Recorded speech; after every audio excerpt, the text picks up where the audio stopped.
वाहिगुरु दा खालसा वाहिगुरु जी फतेह। देखिए, जसविंदर सिंह जी ढिल्लन साहब ने कुछ बातें कही है। आज हम जो गुरु नानक देव जी का जो 555वां जो गुरु पर्व है उसको मनाने के लिए लालपुरिया जी के यहाँ सब इकट्ठे हुए हैं।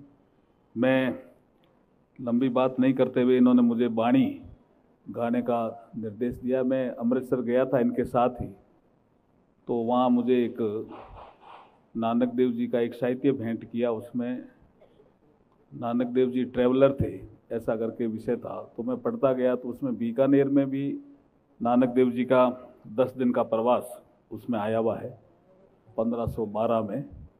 तो उस प्रवास को मैंने फिर टंटोला, मैं बीकानेर पार्लियामेंट कॉन्स्टिट्यूंसी से एमपी हूँ, तो जब मैं टंटोला तो पता चला वो 10 दिन वहाँ रहे। और आज वहाँ अखबारों में खबर है बीकानेर में कि एक ऐसा मंदिर है जहाँ सत्यनारायण जी की भी पूजा होती है और वहाँ नानक देव जी की भी पूजा होती है। एक गुरुद्वारा बना हुआ है छोटा सा वहाँ मंदिर में ही।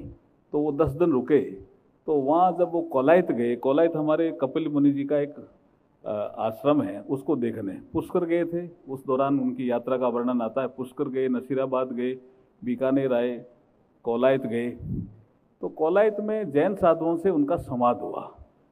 उन्होंने कहा, आप कहते हो कि नाम जपना ही पड़ेगा, और ये जो आप नाम जपना ही पड़ेगा ये कहते हो, जब गुरु कर लिया फिर नाम जपने की आवश्यकता कहाँ है। तो उस संवाद में से नानक देव जी ने कोलायत में रात को एक भजन गाया, उसको बाणी कह दीजिए। वो नानक देव जी का, ये हमारे एरिया में तो खूब गाया जाता है। आज तक मैंने पूछा इनको, ढिल्लन साहब को भी, लालपुरिया जी को भी कहा, मैंने कहा ये कहीं इसका कोई पता करो। तो हमने तो बहुत पता किया है कि गुरु नानक देव जी का ही ये भजन है और बाणी है। वो जैन साधुओं को समझाते हैं कि नाम सुमरन करना ही पड़ेगा। तो वो पूछते हैं क्यों, जब गुरु कर लिया फिर क्या जरूरत है। उन्होंने कहा, नाम जपो, कीर्त करो, वंड छको। ये जब कहा वहां कोलायत में, तो फिर वो जैन साधु समाज करने लगे। तो नानक देव जी ने जो भजन वहां अपना, मुझे लगता है कि उनकी रचना करने की जो बहुत परमात्मा ने जो ताकत दी थी, उसके बाद वहां जो उनके साथ जो थे उन्होंने गाया, उसी को ही हमारे यहाँ गाया जाता है। वो भजन है। वो कहते हैं कि क्यों जरूरी है, जैसे अभी बता रहे थे ना, मानव जीवन मिला, हमें भगवान का स्मरण करना है और आगे जाना है। तो ये इसलिए वो भाई कह रहे हैं, क्या कह रहे हैं, देह नहन बिना रैण चंद्र बिना धरती में है बिना, देह नहन बिना रैण चंद्र बिना धरती में है बिना,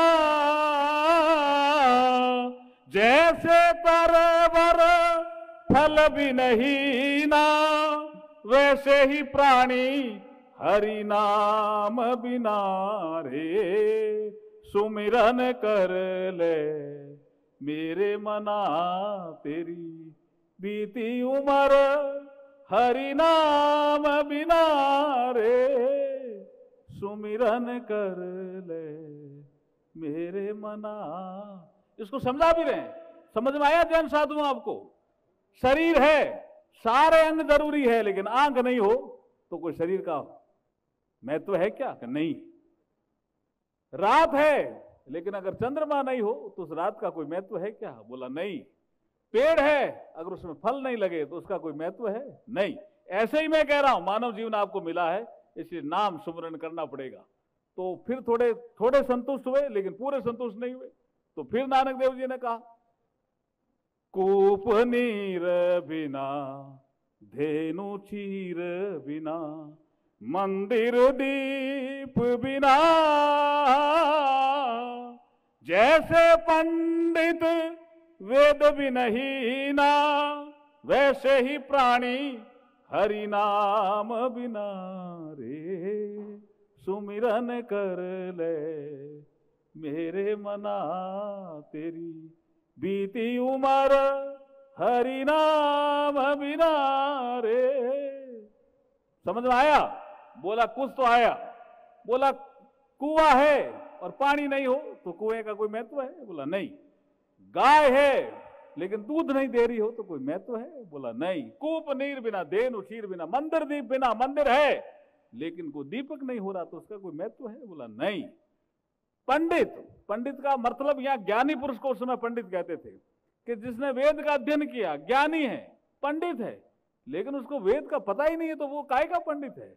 ऐसे ही अगर आपने नाम स्मरण नहीं किया तो आपका जीवन भी बेकार है। फिर वो पूरे संतुष्ट नहीं हुए तो फिर नानक देव जी कह रहे हैं, फिर वो कह रहे हैं, और उसको कह करके जब सारा समझा रहे हैं उनको, तब उन्होंने लगा भी क्या ये इस तरह का इतना महत्वपूर्ण है क्या? बोला क्या? बोले बताइए। पंछी पंख बिना, हस्ती दंत बिना, नारी पुरुष बिना, पंछी पंख बिना, हस्ती दंत बिना, नारी पुरुष बिना, वेश्या पुत्र पिता भी नहीं ना, वैसे ही प्राणी हरि नाम बिना रे। सुमिरन कर ले मेरे मना रे। जैन साधुओं ने कहा समझ में आ गया, हमारे पक्षी है और उसके पंख नहीं हो तो कोई काम का नहीं है, समझ में आ गया। लेकिन अब ये समस्या, इसका समाधान क्या है? तो इसी भजन में, इसी वाणी में नानक देव जी समाधान बताते हैं। क्या?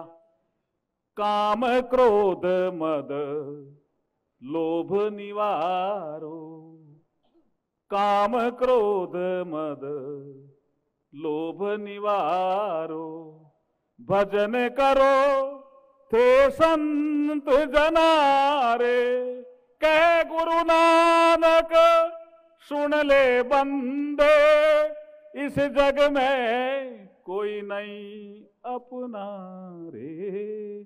सुमिरन कर ले मेरे मना तेरी, बीती उम्र हरि नाम बिना रे। सुमिरन कर ले मेरे मना रे। हमारे यहाँ कोलायत में ऐसा कहते हैं कि जितने भी जैन साधु थे वो बीकमपुर से आए थे, कम से कम 50-60 की टोली थे, सब नानक देव जी के शिष्य बने, ऐसा वहाँ कहते हैं। तो इतना बड़ा महत्व का विषय बीकानेर और कोलायत, और मैं वहाँ का MP, और वो वाणी क्षेत्र में गाई जाती है, इसलिए आज जो मुझे अवसर दिया ढिल्लो साहब ने, इसलिए मैंने आपके सामने पेश की है। वाहिगुरु जी का खालसा, वाहिगुरु जी की फतेह।